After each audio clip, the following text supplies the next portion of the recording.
Right, ఇదే అంశానికి సంబంధించి పూర్తి అప్డేట్స్ తెలుసుకుందాము. మా ప్రతినిధి పిఎంఆర్ సిద్ధంగా ఉన్నారు.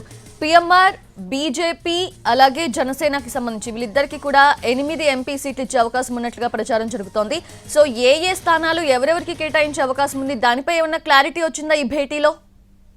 అంటే మీరు చెప్పినట్లుగానే సౌజన్య, మొత్తం 8 ఎంపీ స్థానాలు బీజేపీ జనసేన రెండు పార్టీలకు కేటాయించే అవకాశం ఉన్నట్లుగా మనకి పార్టీ వర్గాల నుంచి అందుతున్న సమాచారం మనకు తెలుస్తుంది. అయితే కొన్ని సీట్లకు సంబంధించి కొంత అంటే విజయవాడ కావచ్చు, విశాఖపట్నం కావచ్చు, ఇటువంటి సీట్లకు సంబంధించి బీజేపీ వైపు నుంచి కొంత ఒత్తిడి అనేది ఈ సీట్ల సర్దుబాటులో ప్రక్రియలో భాగంగా జరిగినప్పటికీ ఫైనల్ గా మనకు అందుతున్న సమాచారం మేరకు ఇంకా అధికారిక ప్రకటన రావాల్సి ఉంది. చివరి నిమిషంలో ఏదన్నా మార్పులు చేర్పులు జరిగితే తప్ప మనకు అందుతున్న సమాచారం మేరకైతే బీజేపీకి 6 స్థానాలు, జనసేనకు 2 ఎంపీ స్థానాలు కేటాయించారు. గతంలో 3 ఎంపీ స్థానాల్లో జనసేన పోటీ చేస్తుందని భావించారు. కానీ ఆ ఒక ఎంపీ స్థానాన్ని తగ్గించుకుని బీజేపీకి 6 ఎంపీ స్థానాలను ఇచ్చే దిశగా వర్కౌట్ చేసినట్లుగా మనకు అందుతున్న సమాచారం మేరకు తెలుస్తుంది. సో ఈ నేపథ్యంలో జనసేన పార్టీ అనకాపల్లి, బందరు ఈ 2 లోక్సభ సెగ్మెంట్ల నుంచి పోటీ చేసే అవకాశం కనిపిస్తుంది. ఇక బీజేపీ విషయానికి వచ్చేసరికి అరకు, నరసాపురం, రాజమండ్రి, తిరుపతి, రాజంపేట అలాగే హిందూపురం ఈ 6 సెగ్మెంట్లకు సంబంధించిన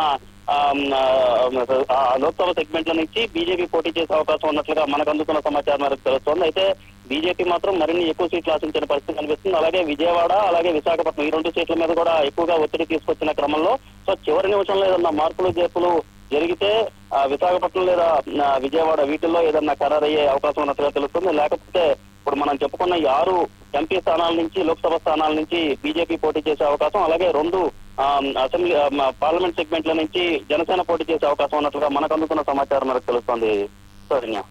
ఎస్ పిఎంఆర్, అంటే ఫైనల్లీ పొత్తులపై సీట్ల సర్దుబాటుపై అయితే ఆల్మోస్ట్ క్లారిటీ వచ్చినట్లే కనిపిస్తూ ఉంది 3 పార్టీల మధ్యలో కూడా. అయితే రాష్ట్ర నాయకత్వానికి సంబంధించి ఈ ఇంప్లిమెంటేషన్ విధానం ఎలా ఉండనుంది, అంటే like further steps and strategies ఎలా ఉండబోతున్నాయి?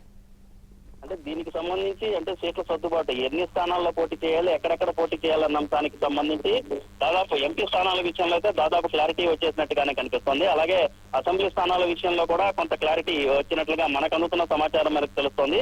సో ఈ క్రమంలో రాష్ట్ర నాయకత్వాలు ఈ అంశానికి సంబంధించి అక్కడ అభ్యర్థుల్ని ఎవరు నిలబెట్టాలి, ఎవరిని నిలబెట్టాలన్న అంశానికి సంబంధించి కొంత కసరత్తు చేపడుతున్న పరిస్థితి కనిపిస్తోంది. ఇప్పటికే బీజేపీ అధినాయకత్వానికి కూడా రాష్ట్ర నాయకత్వం నుంచి అభ్యర్థుల జాబితా సహా వెళ్లిన పరిస్థితి కనిపిస్తుంది. సో దీనికి సంబంధించి ఫీల్డ్ నుంచి కూడా అంటే క్షేత్రస్థాయి నుంచి కూడా కొంత సమాచారాన్ని రాబట్టుకోవడం, సర్వేలు చేపట్టడం వంటి ప్రక్రియకు ఇప్పటికే బీజేపీ అధినాయకత్వం చేపట్టినట్టుగా తెలుస్తుంది. సో దానికి అనుగుణంగా ప్లాన్ చేసుకుని గెలుపు గుర్రాలకు, అది కూడా టీడీపీ ఫ్లేవర్ లేని వాళ్ళకి సీట్లు కేటాయించే దిశగానే ఈ అవకాశం ఉండొచ్చన్న చర్చ అయితే ప్రస్తుతం ఏపీ బీజేపీ వర్గాల్లో జరుగుతోంది. సౌజన్య.